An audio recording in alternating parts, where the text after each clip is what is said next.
करते हैं आज की। तो जैसे बाबा ने आज हमें जो मुरली पढ़वाई है उसका हेडिंग ही बहुत सुंदर और बहुत गुह्य है कि विश्वपति बनने की सामग्री क्या है।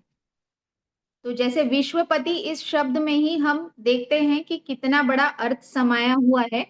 विश्व के पति यानी पूरे विश्व को जो संभाल सके ऐसा पति अगर हमें बनना है ना। जैसे हम देखते हैं कि हस्बैंड वाइफ की जब शादी होती है तो शादी होने के बाद में ऐसा बोला जाता है कि पत्नी की पूरी जिम्मेदारी पति की है। तो ऐसा क्यों बोला जाता है? क्योंकि हम ये जानते हैं कि पति जो है वो रिस्पॉन्सिबल होता है पत्नी को जो भी चाहिए वो करने की। आज की जनरेशन में अलग बात है कि हस्बैंड वाइफ दोनों वर्किंग होते हैं, दोनों इंडिपेंडेंट होते हैं, लेकिन जैसे ब्रह्मा बाबा साकार में भी बोला करते थे कि पुराने जमाने में पत्नियों का काम था घर को संभालना और पति का काम था घर को चलाना। तो इसी तरह से अगर हमें विश्वपति बनना होगा, मतलब हमें पूरे विश्व का परिवर्तन करने के लिए बाप दादा का नंबर वन निमित्त बच्चा बनना होगा, तो हमें क्या करना पड़ेगा। तो पढ़ते हैं। आज सदगुरुवार के दिवस किस लिए विशेष बुलाया है। बाबा हमें पूछ रहे हैं कि सदगुरुवार के दिन बाबा को हमने क्यों नीचे बुलाया है। तो ये मुरली 11 जून 1970 की है, मतलब उस समय सदगुरुवार का दिन रहा होगा। तो बाबा कह रहे हैं आज कुमारियों का कौन सा दिवस है।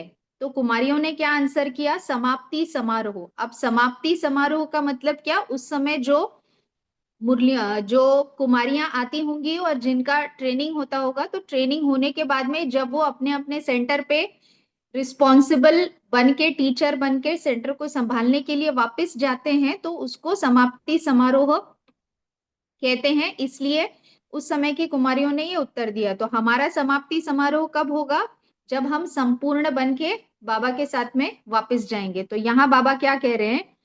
समाप्ति समारोह नहीं है, लेकिन आज का सत गुरुवार का दिन विश्वपति बनने की शुभ अविनाशी दशा बैठने का दिवस है। तो बाबा ने क्या कहा कि सदगुरुवार का जो दिन है, यानी जो भी हम समाप्ति समारोह अपना समझे, उस दिन हमको कितने लेवल पे जाना है? विश्वपति बनने की शुभ अविनाशी दशा। बाबा जैसे बोलते हैं बृहस्पति की दशा, शुक्र की दशा। तो इस शुभ अविनाशी दशा मतलब क्यों? क्योंकि हम जानते हैं कि हम ब्राह्मण क्या है? पूर्वज आत्माएं हैं। तो पूर्वज आत्माएं हैं मतलब क्या है? हमारे से ही बाकी सभी धर्मों की उत्पत्ति होनी है। आदि सनातन देवी देवता धर्म से बाकी धर्मों की उत्पत्ति होनी है। इसलिए हम क्या हो जाते हैं? पूरे विश्व में आने वाली आत्माओं के विश्वपति हो जाते हैं। तो बाबा ने पूछा, समझा इसका मतलब क्या है? तो आज बाप दादा विश्वपति बनाने की क्या सामग्री लाए होंगे।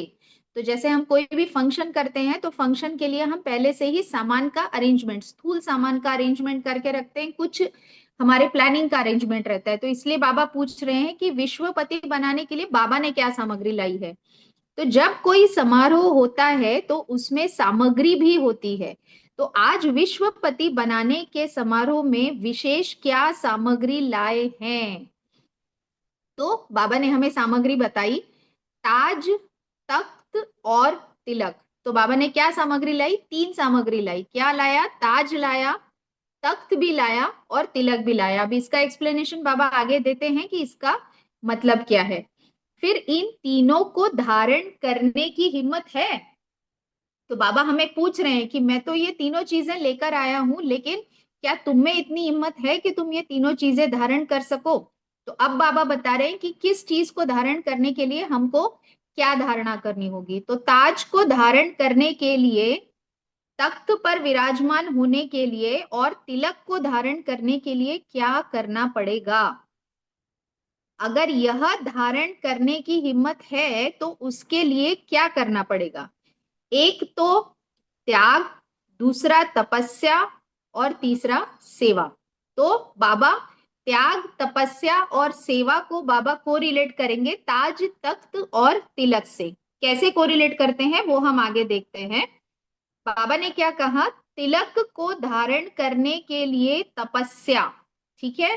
तो पहला जो बाबा ने हमें रूल बताया या पहला जो तरीका बताया, वो बोला कि अगर तुमको तिलक धारण करना है तो तपस्या करनी होगी। अब इस पर बाबा के साथ में जो चिंतन इस आत्मा का चला वो ये था कि तिलक को धारण करने के लिए तपस्या करनी है, मतलब हमें क्या करना है। बाबा क्या बोलते हैं, आपको कौन सा अविनाशी तिलक लगा हुआ है? एक तो विजय का तिलक बोलते हैं और दूसरा बाबा बोलता है आत्म अभिमानी स्थिति का तिलक। तो अगर हमें आत्म अभिमानी स्थिति का, यानी हमेशा मैं आत्मा हूं, इस कॉन्शियसनेस का, सोल कॉन्शियसनेस का तिलक लगाना है तो हमें क्या करना पड़ेगा? तपस्या करनी पड़ेगी। और तपस्या का अर्थ ही है हमेशा याद की यात्रा में रहना पड़ेगा। दूसरा बाबा ने क्या बोला, ताज को धारण करने के लिए त्याग। ठीक है, तो ताज, बाबा हमें कौन से ताज देता है? एक तो स्वराज्य अधिकार का ताज देता है, दूसरा बाबा हमें संगम युग पर स्पेशल क्या देता है? जिम्मेवारी का ताज देता है। तो इसीलिए बाबा ने क्या बोला कि ताज को धारण करने के लिए हमें क्या करना पड़ेगा? त्याग करना पड़ेगा। तो बाबा जो बोलता है हमारा त्याग कौन सा है, हमारा वैराग्य कौन सा है? बेहद का वैराग्य। तो इसीलिए जब हम बेहद के त्यागी बन जाएंगे तो बाबा हमारे ऊपर बड़ा जिम्मेवारी का ताज रखेगा। क्यों?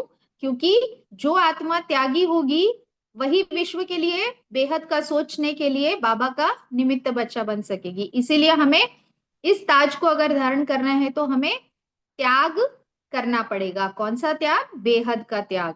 और तख्त पर विराजमान होने के लिए जितनी सेवा करेंगे उतना अब भी तख्त नशीन और भविष्य में भी तख्त नशीन बनेंगे।